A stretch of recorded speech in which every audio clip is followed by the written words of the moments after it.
Jokowi memang presiden legenda dan tak ada duanya.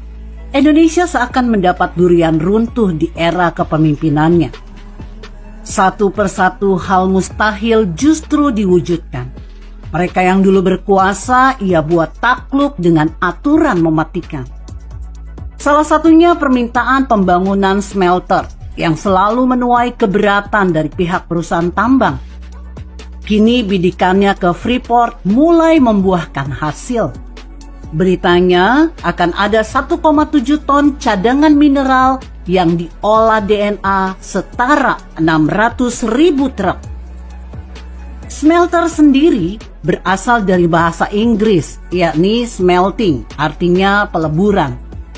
Dalam artian luas, smelter berarti fasilitas peleburan tambang yang kemudian diolah menjadi mineral murni yang memiliki nilai tambah tinggi. Sejak tahun kemarin, Jokowi telah melarang ekspor nikel mentah di Eropa karena yakin kita bisa mengolah di negeri sendiri.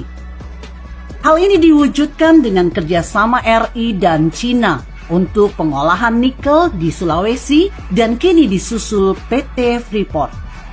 Hal yang sebelumnya dinilai mustahil karena nilai investasi smelter yang sangat besar. Seperti diberitakan detik.com, Ketua Asosiasi Pertambangan Indonesia, Martiono Hadiato mengatakan, di antara 5 komoditi yang sudah dilakukan kajian, pasir besi kesimpulannya ekonomis. Nikel dan alumina layak secara ekonomi, tapi butuh 2 syarat. Sedangkan timbal, seng, dan tembaga tidak. Besi untuk dijadikan spong iron. Dibutuhkan dana investasi untuk membangun pabrik smelternya sebesar 132 miliar US dollar. Sedangkan besi dijadikan pink iron dibutuhkan investasi sebesar 165 miliar US dollar, ucapnya.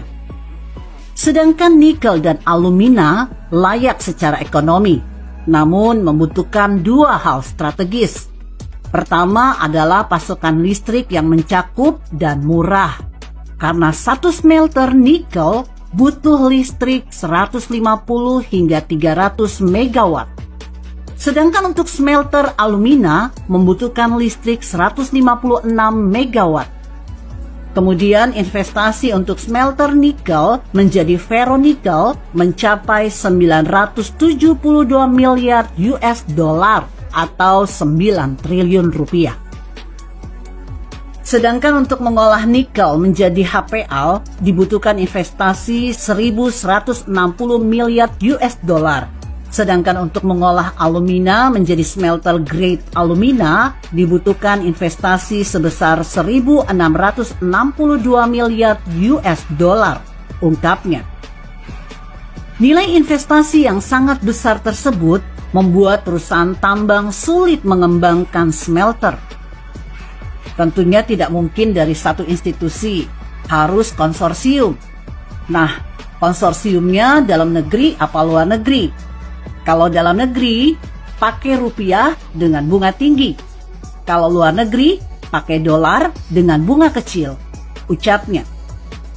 Apalagi faktanya dari beberapa informasi, belum ada satupun investor smelter yang bisa selesaikan pembangunan pabriknya pada 2014. Kalaupun mengandalkan smelter di Gresik, mereka harus tambah kapasitas hingga 600.000 ton dan itu membutuhkan dana investasi sebesar 3,6 US dollar hingga 6 miliar US dollar, tegasnya. Akhirnya keraguan akan visi misi Jokowi terjawab 6 tahun kemudian. Dirinya kini secara resmi menyaksikan groundbreaking pembangunan terbesar dunia di Gresik yang dikelola PT Freeport. Seperti dilansir CNBCindonesia.com, Presiden Jokowi menyaksikan groundbreaking pembangunan smelter PT Freeport Indonesia di kawasan ekonomi khusus Gresik, Jawa Timur.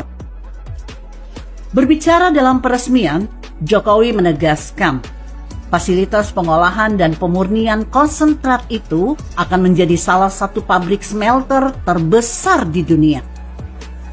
Kita mendapatkan laporan bahwa smelter yang akan dibangun ini dengan desain single line terbesar di dunia, kata Jokowi. Pabrik ini, kata Jokowi, setelah rampung dapat mengolah 1,7 juta ton konsentrat tembaga dan 480.000 logam tembaga. Jokowi mengaku tak bisa membayangkan saat pabrik ini rampung. Bayangkan, 1,7 juta ton. Kalau dinaikkan truk yang kecil itu, biasanya bisa angkut 3-4 ton. Jadi berapa truk yang akan berjejer di sini? Kalau 3 ton satu truk kecil, berarti ada 600.000 truk berjejer di sini. Ini gede sekali. Kerennya lagi, tidak hanya tembaga yang bisa dihasilkan oleh smelter, tapi juga puluhan juta ton emas yang nilainya sekitar 30 triliun. Seperti yang dilansir Kompas.com, Menteri BUMN Erick Thohir mengungkap kemampuan produksi smelter PT Freeport Indonesia di Gresik. Mula-mula Erick menyampaikan penjelasan mengenai nilai investasi pembangunan smelter Freeport Gresik dan produksi yang akan dikerjakan di lokasi tersebut. Smelter ini akan melakukan investasi 42 triliun rupiah yang fungsinya sebagai pemurnian tembaga yang menghasilkan katoda tembaga.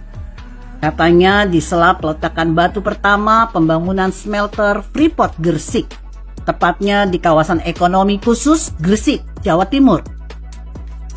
Juga fasilitas pemurnian logam berharga yang menghasilkan emas, perak, dan logam berharga lainnya. Sehingga nanti kita bisa hasilkan rata-rata 35 ton emas per tahun yang nilai transaksinya 30 triliun rupiah. Tandasnya. Dia menjelaskan bahwa selama konstruksi smelter ini akan menyerap 40.000 tenaga kerja. Tenaga kerja tersebut bakal diprioritaskan bagi pekerja asal Jawa Timur. Akhirnya kita tahu, Jokowi laksana malaikat yang diturunkan Tuhan untuk membenahi Indonesia. Negara yang dulu terkenal sebagai sarang koruptor dan dinilai mustahil untuk maju, nyatanya malah bikin seluruh dunia gempar. Tentu karena kemajuan pesat dan berita positif yang dibawa, bukan sebaliknya. Hanya manusia-manusia yang berhati kotor yang terus memfitnah dan mencaci maki Jokowi karena suatu hal, tapi tutup mata akan semua usahanya.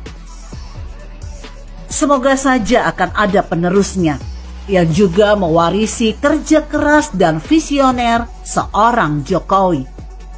Dirinya telah membuktikan bahwa tak perlu takut melangkah selagi tujuannya untuk memajukan rakyatnya.